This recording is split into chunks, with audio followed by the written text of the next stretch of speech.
Earlier this month, the Yankees waived Harrison Bader, which could have been step one toward an outfield revitalization in New York. Bader was underwhelming for the Yankees at the plate, and their offense as a whole has been disappointing this season. Pair this hole with their hole in left field and the Yankees have a desperate need for outfielders as we head closer to 2024. The obvious answers remain within the Yankees organization by the way of Jason Dominguez and Everson Pereira. But with the way that New York has developed and retained talent over the last few years, besides a few all-stars, the Yankees could look towards a trade to fill this hole. Enter the St. Louis Cardinals and their outfielder Dylan Carlson. This matchup is almost a match made in heaven for an off-season trade, as mentioned by Brendan Cuddy of The Athletic when discussing the future for Dominguez with New York and what it means for the outfield. The Yankees showed serious interest in Carlson at the 2023 MLB trade deadline, and the Cardinals are one of the biggest sellers in the big leagues right now. Carlson could join the Yankees in the outfield, giving them a young, team-controlled option for the next few years. This trade deadline discussion could find its way to fruition during the 2023 offseason, as we head toward 2024. A few seasons ago, Keston Hiura looked to be one of the most promising young prospects in the Milwaukee Brewers system. After being selected in the first round of the 2017 draft, Hiura smashed single-A pitching. He proceeded to fly up the Brewers farm system, landing in the big leagues 2019 as a 22-year-old rookie. His rookie year backed up the hype as he was able to slash .303, slash .368, slash .570 across 348 plate appearances. But that production never remained after his rookie season.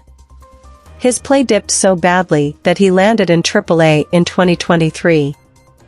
Hiura has taken full advantage of this opportunity to fine-tune his swing and approach in AAA this season. In over 80 games in AAA, Hiura is slashing .308, slash .395, slash .565 with 23 home runs and 12 doubles. But sadly, for the Brewers, Hiura may not have a chance to make it back to the big leagues this year after being derailed with an arm injury, as reported by MLB.com Brewers beat writer Adam McCavey. The former top prospect is still rather young, at just 27 years old, so his time in the major leagues may not be over.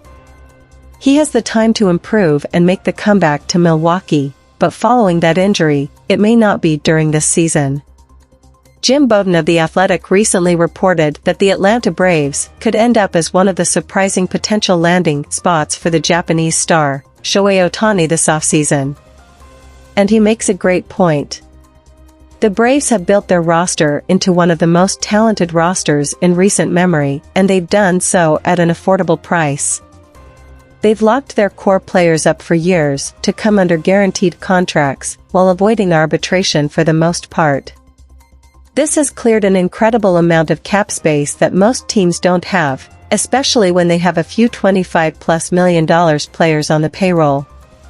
What better lineup for Ohtani to join than the historic lineup that is the Braves' 2023 batting order? I can't think of a better spot for him, lineup-wise. With their cap flexibility, this could become a real possibility as the offseason draws closer and closer. The addition of Ohtani would just make the rich even richer. Now, let's preface, this is an unrealistic idea at the moment. The Braves have a good enough roster to win without paying nearly $500 million for one player. But wouldn't it be fun to have Matt Olson, Ronald Acuna, and Shohei Ohtani in the same lineup?